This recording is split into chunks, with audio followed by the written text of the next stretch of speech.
You killed my mother! The truth was never your problem, only your lies. Mrs. Pendleton knew every secret before she died. Get out of my house! Staring at my mother-in-law's casket in the freezing rain, the last thing I expected was for my husband to point his finger at me in front of 200 people and hiss, "You killed her." Bracing for the fallout, I thought my life was entirely over only for the estate lawyer to clear his throat and unseal her final letter. The sky above the Oak Ridge Memorial Cemetery was the color of bruised iron. It had been raining for 3 days straight, turning the manicured lawns into a treacherous, muddy swamp. I stood at the edge of the astroturf mat that covered the freshly dug grave, shivering in my black wool coat. The dampness had seeped through my leather boots, chilling my toes, but the physical discomfort was nothing compared to the suffocating silence radiating from the man standing 6 inches to my right. My husband, Arthur. We had been married for 6 years, but in that moment, he felt like a stranger. He held a black umbrella over his own head, completely oblivious or completely uncaring that the freezing drizzle was soaking my hair and running down my neck. His jaw was clenched so tight I could see a muscle jumping beneath his pale cheek. He hadn't spoken a word to me since we left the house. He hadn't even looked at me. Across the open grave stood Arthur's family. The Pendletons were old money, the kind of family that communicated entirely through passive-aggressive remarks and tightly pursed lips. His sister, Daphne, was glaring at me from beneath a massive designer umbrella, her arm linked with their Uncle Richard. Daphne leaned over and whispered something into Aunt Clara's ear. Clara's eyes darted to me, filled with unvarnished disgust, before she nodded and clutched her pearl necklace. I knew what they were whispering. They had been whispering it since Thursday morning. Ellie did this. Ellie pushed her too far. Ellie gave Beatrice the heart attack. The priest droned on, his voice a low, monotonous hum that blended with the sound of the rain hitting a sea of black umbrellas. Beatrice Pendelton was a pillar of this community, Father Thomas intoned, reading from a damp piece of paper.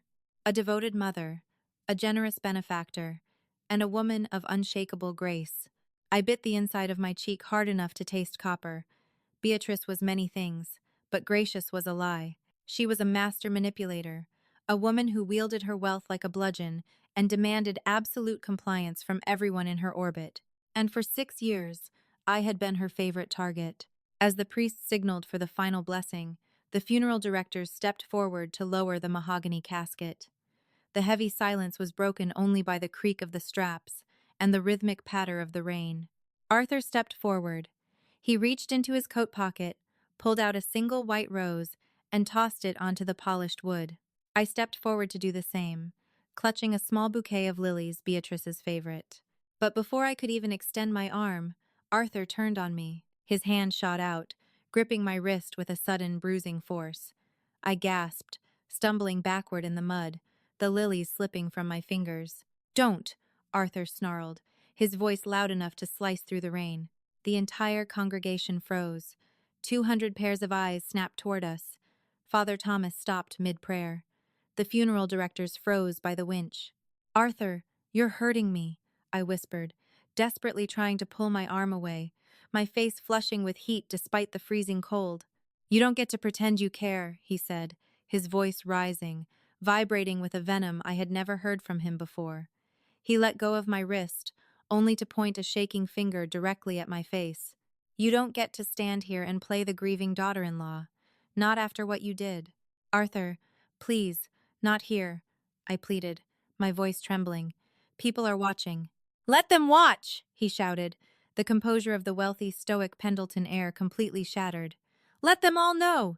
You couldn't just keep your mouth shut, could you, Ellie? You had to provoke her. You had to have the last word. You killed my mother." A collective gasp rippled through the crowd. I saw Aunt Clara cover her mouth. Daphne stepped forward, her face a mask of triumphant vindication. "That's enough, Arthur," Uncle Richard murmured, stepping around the grave, though he didn't look entirely displeased by the public execution of my character. "The press is here. Keep it together." "No," Arthur shouted, though he lowered his arm, his chest heaving as he glared at me with pure, unfiltered hatred. "Pack your bags when we get back. I don't want you in my house." He turned his back on me and walked away, leaving me standing alone at the edge of the grave.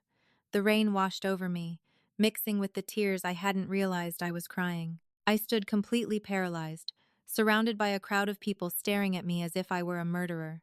I didn't kill Beatrice Pendelton, but as I stood there in the mud, humiliated and abandoned, I realized something terrifying. The truth didn't matter. The Pendletons had written their narrative, and in their world, I was the villain.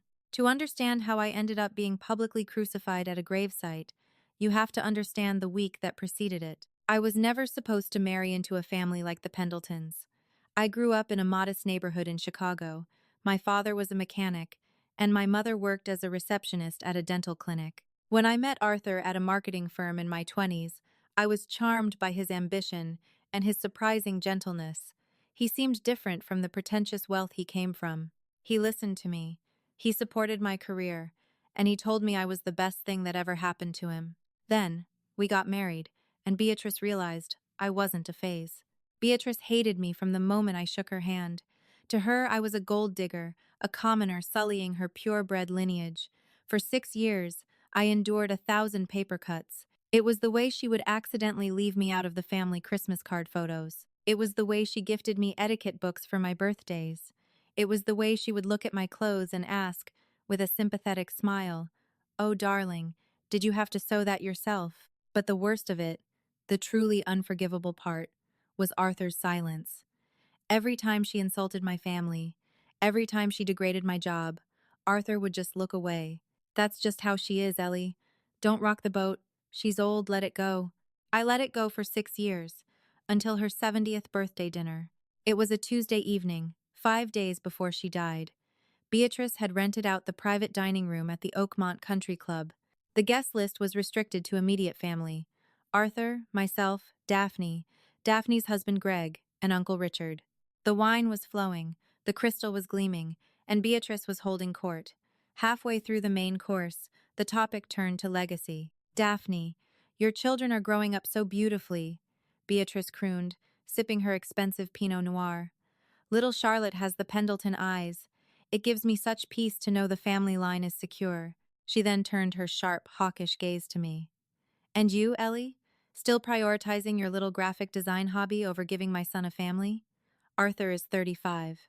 It's becoming embarrassing. I felt my stomach tighten. What Beatrice didn't know, what Arthur had strictly forbidden me from telling his family, was that we had been trying.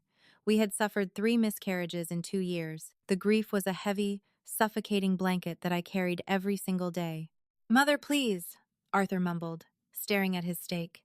"Don't mother please me, Arthur," Beatrice snapped. "I am simply stating a fact. A wife's duty is to her family, but I suppose we can't expect someone with Ellie's background to understand the importance of legacy. When your father spends his life up to his elbows in engine grease, you don't really think about the future, do you?" Something inside me snapped. It wasn't a loud break, it was a cold, quiet fracturing. The years of biting my tongue, the years of smiling through the pain of my lost pregnancies, all of it condensed into a single drop of pure fury. I placed my fork down on the porcelain plate. The clink echoed loudly in the quiet room. "My father," I said, my voice dangerously calm, "worked 12-hour shifts so I could go to college debt-free. He was twice the parent you are, Beatrice." The table went dead silent. Daphne gasped, dropping her napkin. "Ellie!" Arthur hissed, grabbing my knee under the table. "Stop!" "No, Arthur," I said, standing up. I looked down at the woman who had made my life a living hell. "I am done being your punching bag, Beatrice. I am done smiling while you insult my family. You are a bitter, miserable woman who uses her money to buy compliance, because no one would tolerate your awful personality otherwise." Beatrice's face went completely white, then flushed a furious, mottled red. She clutched her chest, her breathing hitching. "You insolent little..." Beatrice gasped, struggling for air. "I'm going home," I said. I looked at my husband. "Are you coming?" Arthur was staring at his mother in horror. He looked back at me, his eyes dark with anger. "Sit down and apologize to her right now, Ellie." "Never," I said. I turned and walked out of the country club, taking a taxi back to our house. Arthur didn't come home that night. He stayed at the estate with his mother. The call came at 6 a.m. the next morning. It was Daphne, screaming hysterically into the phone. Beatrice had suffered a massive coronary during the night. The ambulance had rushed her to St. Jude's Hospital, but she was pronounced dead on arrival. When I rushed to the hospital, I found Arthur sitting in the waiting room, his hands covered in his own hair.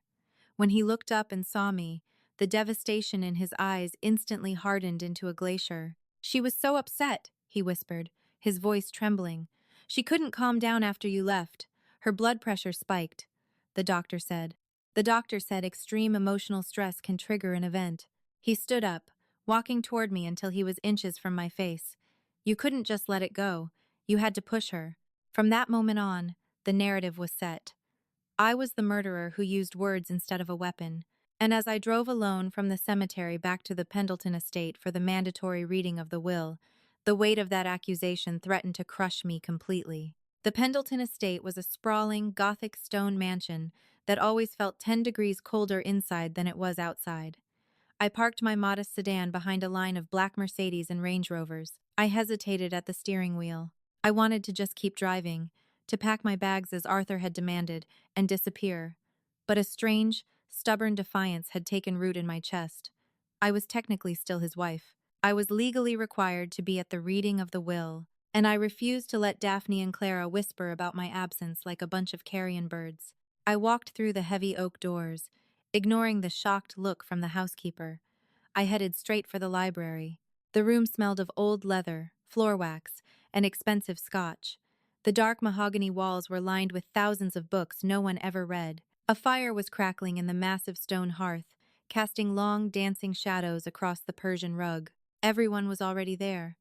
Arthur was standing by the window, staring out at the rain, nursing a glass of amber liquid. Daphne was sitting on the velvet Chesterfield sofa, looking remarkably composed for a woman who had just buried her mother, though she was already mentally calculating her new net worth. Uncle Richard and Aunt Clara sat in wingback chairs, looking solemn. When I walked in, the temperature in the room seemed to plummet. "What is she doing here?" Daphne demanded, her voice slicing through the crackle of the fire. "Arthur, tell her to leave. This is family only." Arthur didn't even turn around. "She's leaving tonight, Daph. Let her stay for the legalities. I don't want any loopholes where she can claim she wasn't informed." Before I could respond to the indignity of being spoken about, as if I were a piece of broken furniture, the double doors opened. Enter Harrison Caldwell. Mr. Caldwell was in his late 60s, a silver-haired bulldog of a man who had been the Pendleton family lawyer for 3 decades.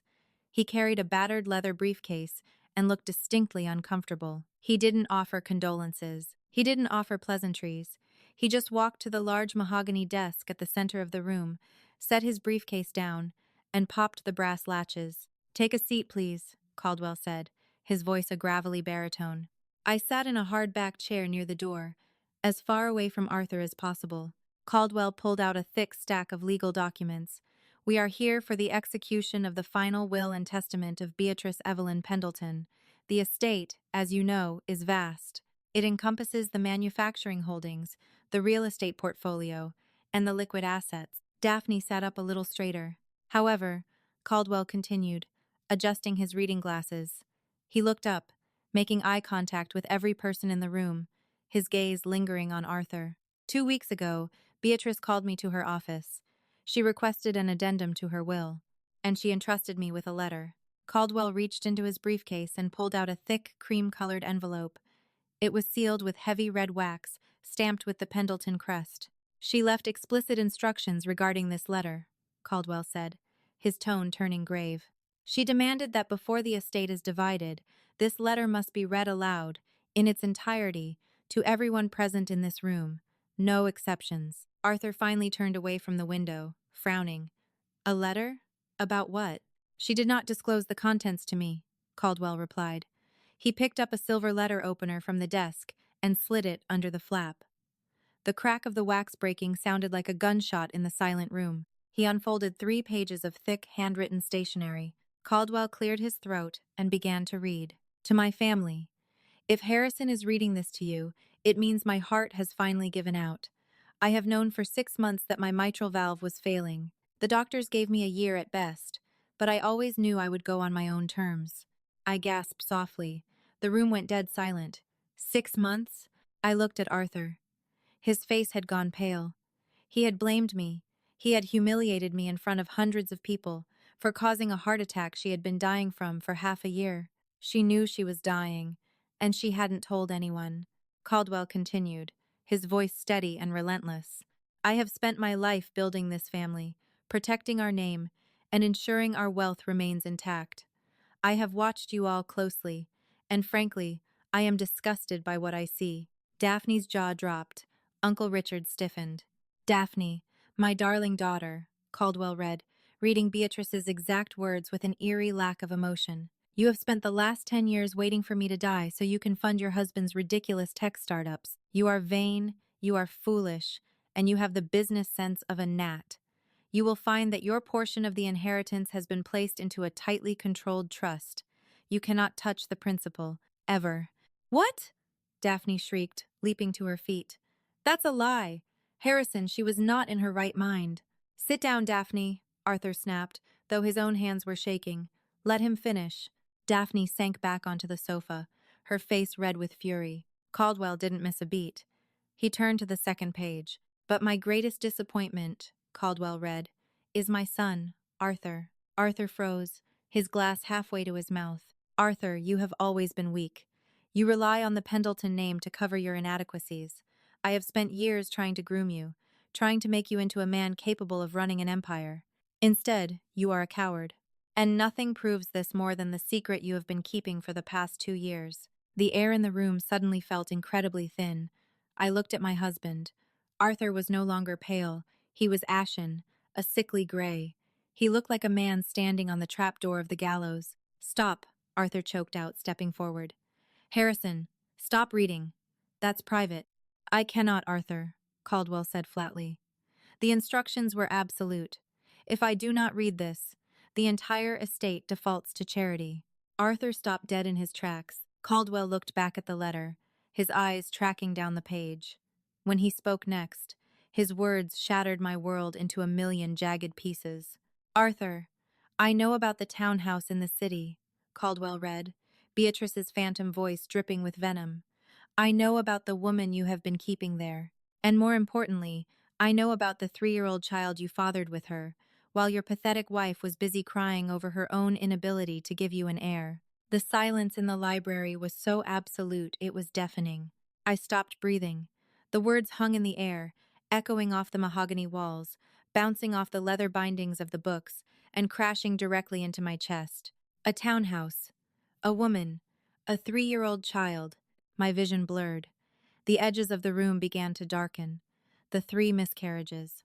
The tears I cried into his chest while he stroked my hair and told me we would get through it together. He was comforting me while he had a secret family across town.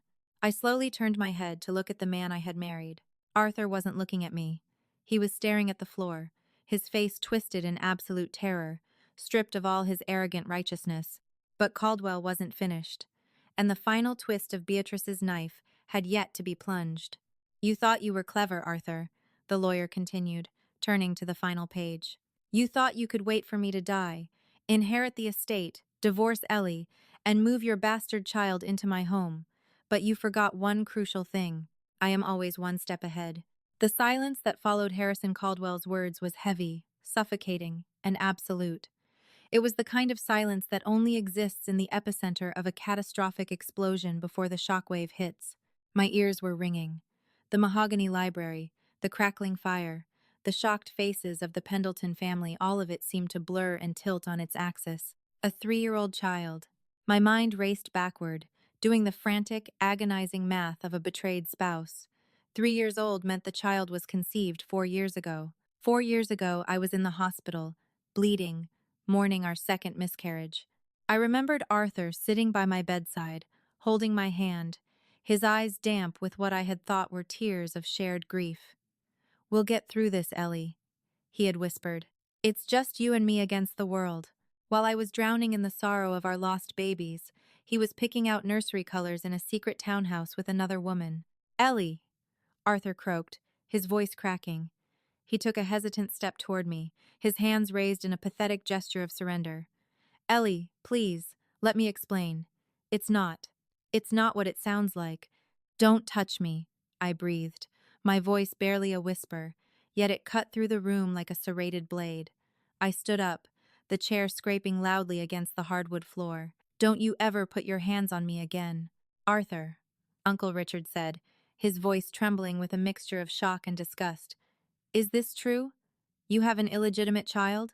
Arthur swallowed hard, his eyes darting frantically around the room, looking for an ally and finding none. It was a mistake. It meant nothing. Jessica. She trapped me. I was grieving too, and she was just— Quiet! Caldwell barked, slamming his hand flat against the desk. The sharp crack made Daphne jump. I am not finished reading. And Mrs. Pendleton's instructions were to finish the letter without interruption. Arthur snapped his mouth shut, his chest heaving, his face slick with a cold sweat. He looked like a cornered rat. The arrogant, grieving son who had pointed his finger at me in the rain and called me a murderer was completely gone. Caldwell adjusted his glasses, his face an unreadable mask of professional detachment, though a muscle twitched in his jaw. He looked back down at Beatrice's final words. I am a woman who values legacy above all else, Caldwell read, the phantom of Beatrice's cold, commanding presence filling the room once more.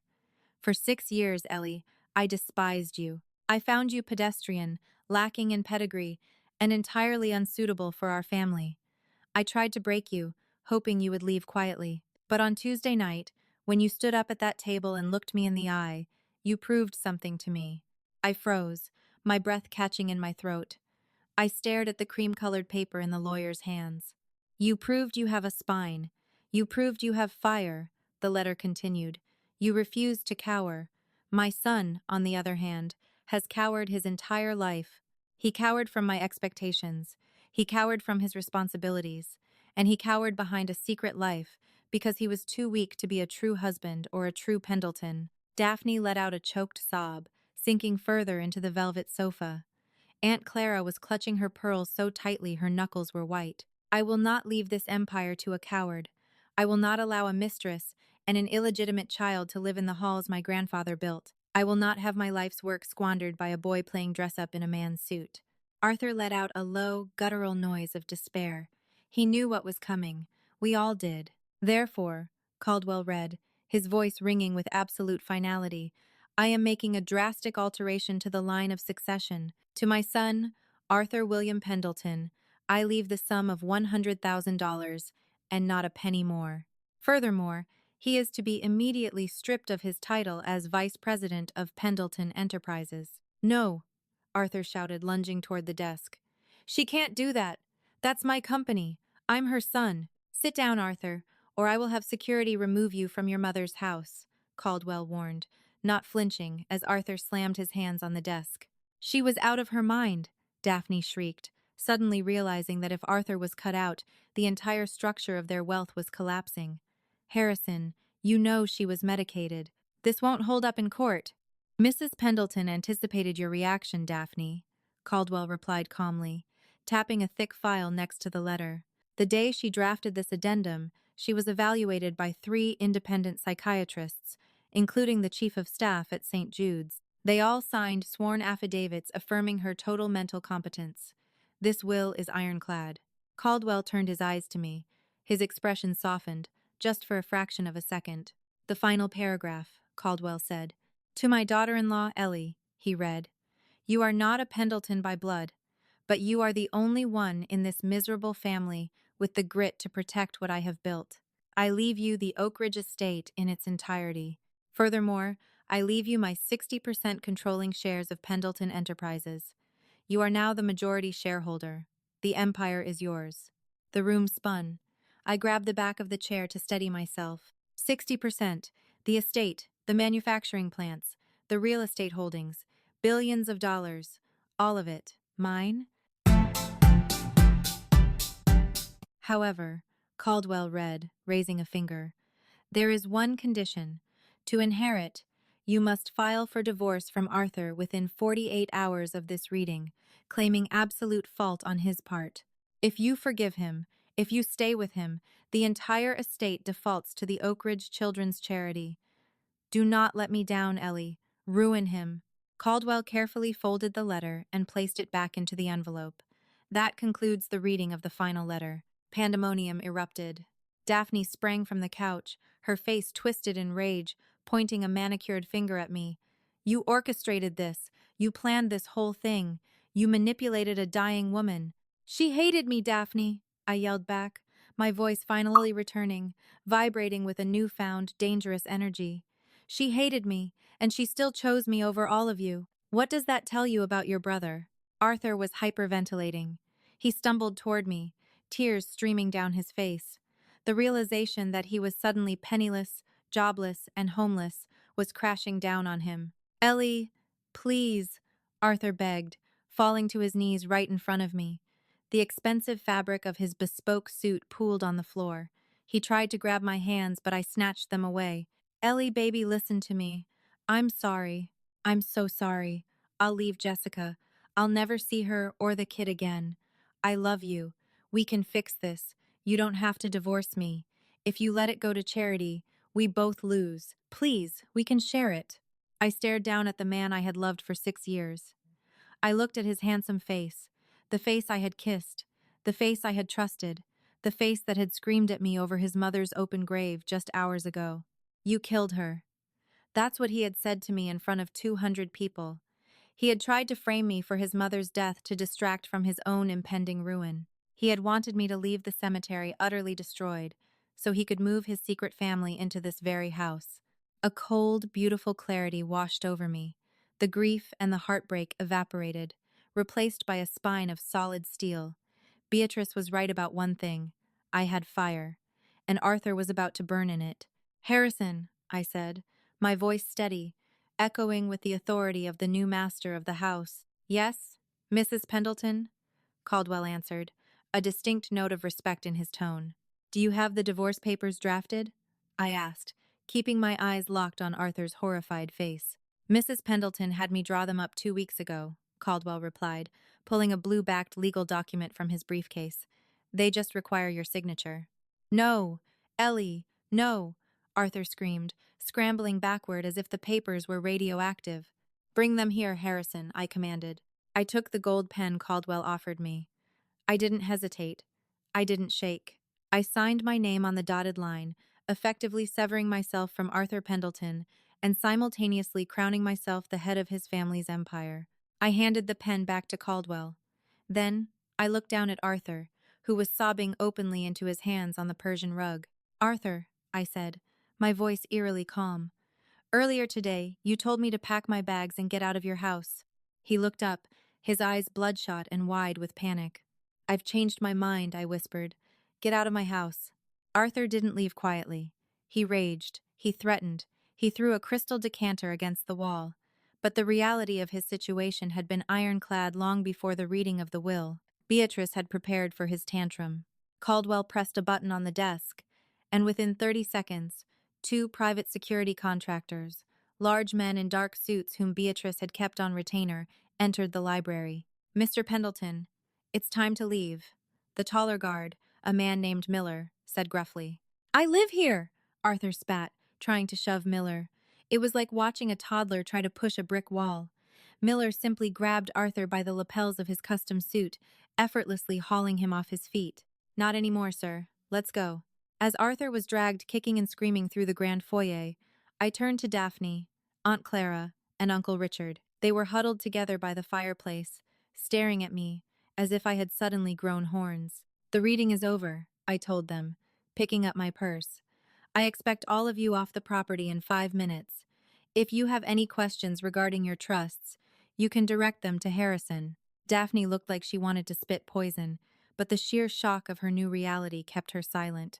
They filed out of the library like beaten dogs, leaving me entirely alone with the lawyer. Well, Caldwell said, quietly organizing his papers. That went about as smoothly as I expected. I let out a breath I felt like I had been holding for 6 years. I sank into the large leather chair behind Beatrice's desk, my desk. Did she really know, Harrison? Did she really know everything? Beatrice Pendleton knew the color of the socks her competitors wore on Tuesdays, Caldwell said dryly. She hired private investigators the moment Arthur started coming home late 2 years ago. When she found out about the child, she was devastated. Not because of the infidelity, mind you, but because of the sloppy, weak way he handled it. She despised weakness, and she chose me to punish him. She chose you, Caldwell corrected, looking me directly in the eye, because you were the only one who didn't let her walk all over you at that dinner. She told me she finally respected you. It was a twisted compliment, but from Beatrice, it was the highest praise. The next few months were a whirlwind of legal battles, board meetings, and corporate restructurings. Arthur, desperate and cornered, tried to contest the will. He hired a sleazy, high-profile litigator to claim I had used undue influence on a dying woman. But Caldwell's foresight, the 3 psychiatric evaluations, made Arthur's case dead on arrival. The judge threw it out with prejudice within 3 weeks. Taking over Pendleton Enterprises was a baptism by fire, but I refused to fail. I traded my graphic design software for financial reports. I worked 16-hour days. I fired the old, stagnant executives who had enabled Arthur's incompetence, and I promoted young, hungry talent from within the ranks. I was ruthless when I needed to be, and fair when it was earned. The board of directors, initially terrified of a 30-year-old graphic designer running their billion-dollar company, quickly fell into line when profits surged by 14% in my first quarter. But my most satisfying victory didn't happen in the boardroom. It happened through a real estate audit. 2 months into my tenure, I asked the accounting department for a full list of corporate-owned residential properties. Right there, on page 4, was the luxury townhouse in the Gold Coast district. The very townhouse Arthur had been living in with his mistress, Jessica, and their child. Arthur had assumed the townhouse was his. He was wrong. It belonged to Pendleton Enterprises, and as the CEO, I controlled the assets. I didn't evict them illegally. I was completely by the book. I had Caldwell draw up a standard 30-day notice to vacate, citing the company's intent to sell the property. I was told later by a mutual acquaintance what happened when the notice was delivered. Arthur was completely broke, living off credit cards that were rapidly maxing out. When Jessica realized that Arthur had been completely disinherited, that there was no secret trust fund, no hidden millions, and that they were being kicked out of their home, she left him. She packed up her things, took their child, and moved back to her home state of Texas, filing for child support that Arthur had no way of paying. He was left with nothing, no family, no job, no money, and no mistress. He had built his life on a foundation of lies and arrogance, and it had crumbled to dust the moment the money vanished. Exactly 1 year after the funeral, I drove back to the Oak Ridge Memorial Cemetery. It wasn't raining this time. The sky was a brilliant, piercing blue, and the air smelled of freshly cut grass and blooming jasmine. I wore a tailored crimson suit. Beatrice would have hated the color, which is exactly why I wore it. I walked past the rows of towering mausoleums and stopped in front of the massive black marble headstone of the Pendleton family plot. Beatrice Evelyn Pendleton. Mother, visionary, leader. I stood there in the quiet sunshine, looking down at the name of the woman who had made my life a living hell and who had ultimately handed me the world on a silver platter. I didn't forgive her for the years of emotional abuse. I didn't forgive her for the cruel things she had said about my family. But as I stood there, possessing a power and a freedom I had never dreamed possible, I felt a strange sense of understanding. We were 2 women who had been surrounded by weak, greedy people, and in the end, we had forged an unholy alliance to protect ourselves. I reached into my purse and pulled out a single, perfect red rose. I didn't toss it into the mud like Arthur had done a year ago. I placed it gently on the top of her polished marble headstone. "Thank you, Beatrice," I whispered to the empty air. "I'll take it from here." I turned my back on the grave and walked back down the manicured path toward my waiting driver. I slipped my sunglasses over my eyes, the gravel crunching beneath my designer heels. My name was Ellie Pendleton. I survived the fire, and then I bought the matches. If you enjoyed this story of betrayal, revenge, and ultimate empowerment, please give this video a thumbs up. Have you ever had to stand up to a toxic family member? Let me know your story in the comments below. I read every single one.